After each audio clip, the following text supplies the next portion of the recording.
Venezuela vivió ayer un proceso electoral no solo por la necesidad de elegir a quien será el presidente tras la muerte de Hugo Chávez.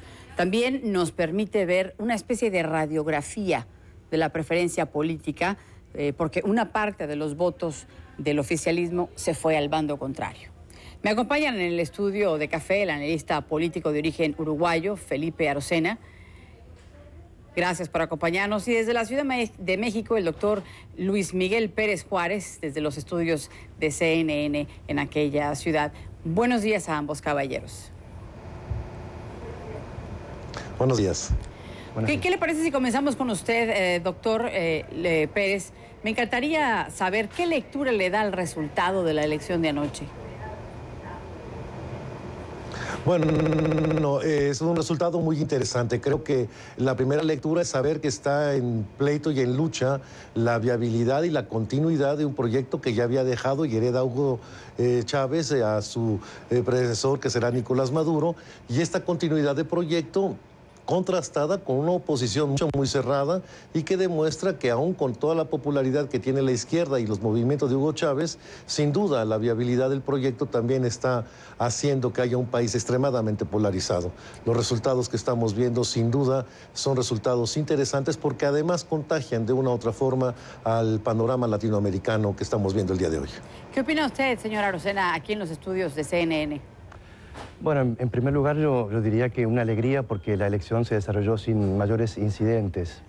En segundo lugar, me parece que la oposición se ha beneficiado notoriamente de una baja participación electoral, una cierta desmotivación del electorado para ir a votar, probablemente como consecuencia de que ya no estaba presente su líder Hugo Chávez. Y en tercer lugar, una sorpresa por el resultado tan ajustado entre ambos candidatos. Es muy difícil una evaluación tan en caliente, pero me da la sensación de que ambos candidatos han sido victoriosos. Capriles porque se acercó muchísimo casi al triunfo, y Maduro porque logra mantenerse como el heredero de Hugo Chávez. De hecho, él se dijo el hijo de Hugo Chávez, lo volvió a decir ayer. Sí, es muy pronto para saber si efectivamente... para saber si efectivamente logrará mantenerse luego de 6 años. Es un periodo electoral bastante largo, el venezolano, son 6 años, es mucho tiempo para un presidente, y veremos a ver si logra efectivamente consolidarse como el heredero del chavismo. Doctor, adelante.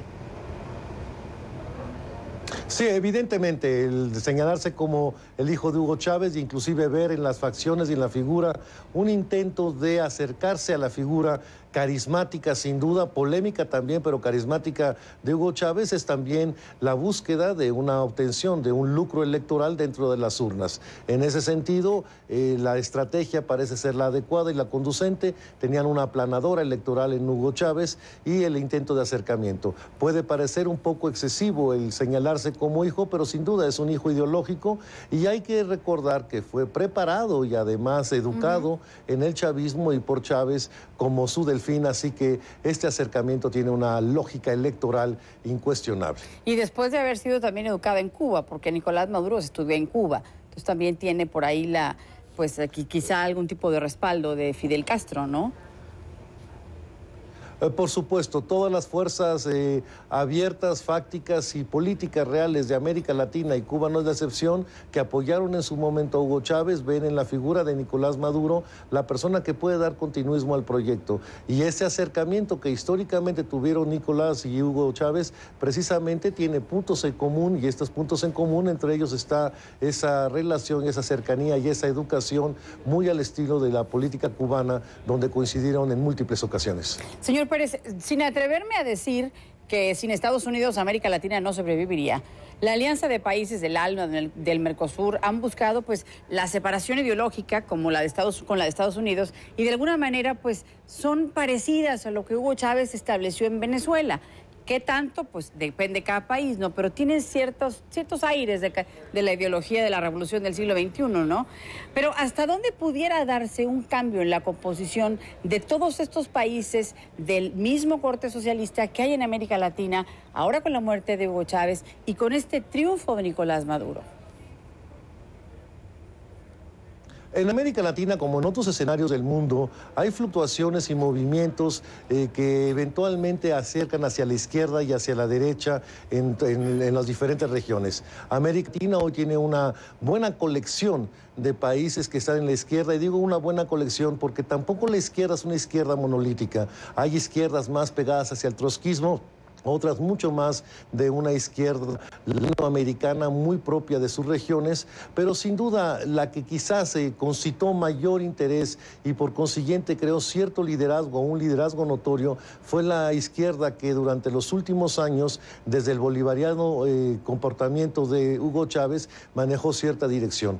Nicaragua, Ecuador, el Perú, Argentina, el propio Brasil antes, tendrían características interesantes de la izquierda, pero si bien esto va a ser anecdótico importante, no creo que cambie las tendencias en cada uno de los países que tienen cada uno sus propias características y sus propios comportamientos electorales independientes de lo que esté sucediendo en los países vecinos. ¿Y usted, Arocena, está de acuerdo con esto, usted, señora Arocena, o considera que habría algún tipo de cambio con la composición de este grupo de países? Sí, estoy de acuerdo parcialmente con lo que dijo mi colega. Efectivamente, en América Latina hay muchos países que en el momento actual tienen gobiernos que se identifican con el socialismo o con la izquierda, como es el caso de Brasil, como es el caso de Argentina, el caso de Uruguay, Ecuador, Perú, Bolivia, la propia Venezuela, antes Chile. Sin embargo, son gobiernos muy diferentes, muy heterogéneos entre sí, con programas de gobierno bastante distintos. Es muy distinta la izquierda brasileña de Lula y ahora de Dilma, la presidenta Dilma Rousseff, que la izquierda de Chávez o la izquierda peronista en Argentina.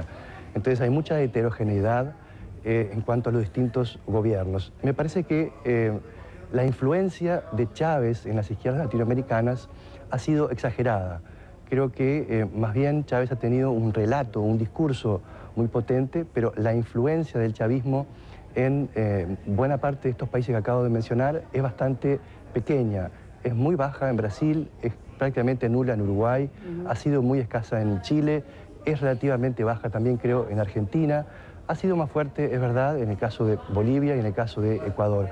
Pero en términos generales me da la impresión de que el pensamiento socialista en América Latina no está demasiado influenciado por esa idea de un socialismo bolivariano del siglo XXI que ha manifestado una y otra vez Chávez. Lo manifestó el presidente Chávez durante muchísimos años. Me gustaría terminar con el doctor. En México la brecha más corta entre el oficialismo y la oposición, pues me recuerda a lo que sucedió en México precisamente con el pequeño margen de Felipe Calderón cuando le ganó a Andrés Manuel López Obrador, de tendencia de izquierda también, y que puso a muchos a pensar si ahora si en ese entonces ocurriría en México pues una división que ahora estamos viendo con una tendencia muy marcada, muy hacia el centro, al 50% en Venezuela.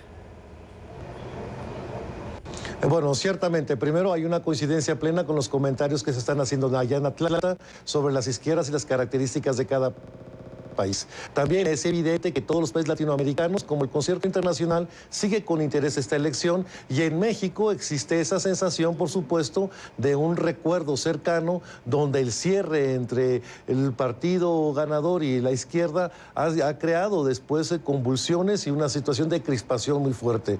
Hay caldo de cultivo para que una situación se complique en el caso de venezolano, lo conocemos esto en México, pero también hay que congratularnos y felicitarnos que hasta el momento la situación se está planteando muy razonablemente adecuada y parece que hay madurez en el pueblo. Ciertamente, cuando los resultados son tan estrechos y los márgenes son tan limitados, es difícil encontrar el fácil rendimiento de la parte opositora, y esperamos que transite por una situación positiva. México finalmente lo logra positivamente, no sin pasar muchos problemas. Les agradezco muchísimo a ambos que nos hayan compartido su opinión en esta mañana, hablando de lo que pasará con el socialismo ahora, la muerte de Hugo Chávez y con el triunfo de Nicolás Maduro, no oficial todavía al 100%, pero ya anunciado el triunfo de Nicolás Maduro en las elecciones de ayer en Venezuela. Gracias a ambos por acompañarnos.